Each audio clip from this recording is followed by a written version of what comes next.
My name is Homer Esso, and welcome to my podcast.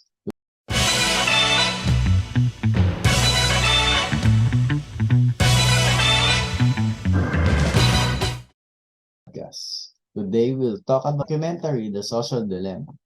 After watching the documentary, it will give you an outlook on social media use. Now, we will answer the question given to us by our professor. Question number 1. What is the impact of social media in our society, especially in terms of politics and social trends? Kindly provide a specific example. The impact of social media in the Philippine politics has influence on the presidential election by using fake news. It spread to anyone using social media. For Filipinos, the use of social media in the context of democratic consolidation is exceptionally remarkable because for the past 4 years, the Philippines has topped the social media users worldwide. They rank first globally in internet usage with an average daily screen time of 10 hours. And almost half of the adult population use the internet. Fake news in the Philippines refers to the general and widespread misinformation or disinformation in the country by various actors.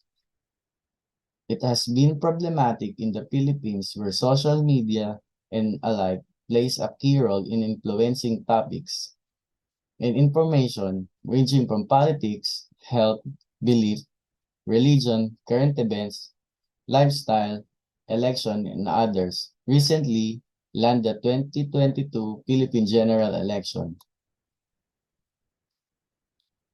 Question number 2. After watching the documentary, voice out 5 things that you learned from the film. Number 1. I learned that mental health of youth.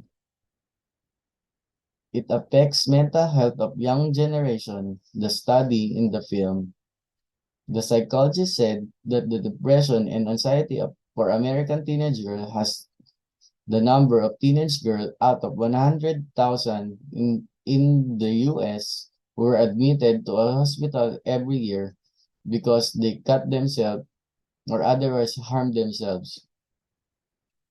It begins to go way up.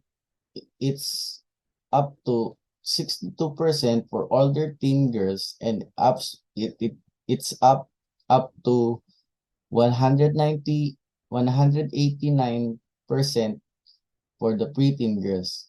Even more horrifying, they saw the same pattern with suicide.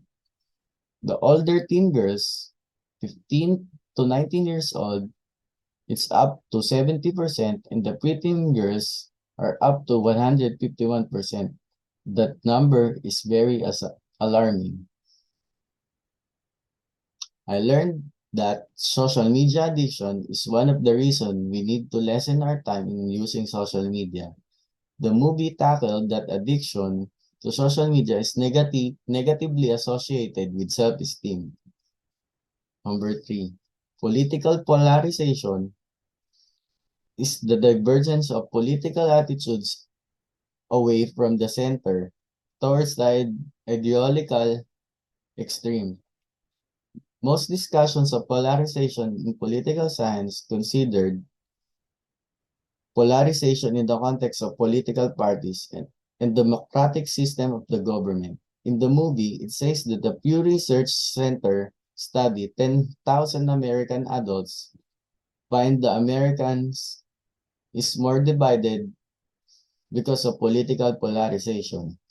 Number 4, fake news. In the movie, said that fake news on Twitter spread 6 times faster than true news. I learned that false information makes companies that make more money in the truth.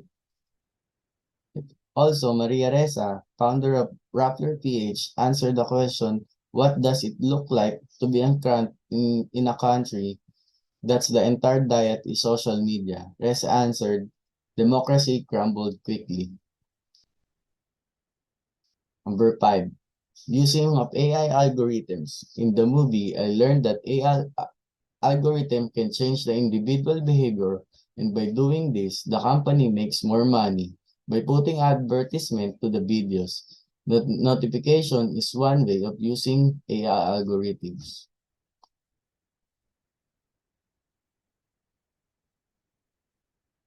Question number 3. Briefly explain one quote from the film. There are my I chose the quote, "There are only two industries that call their customer users, illegal drugs and software."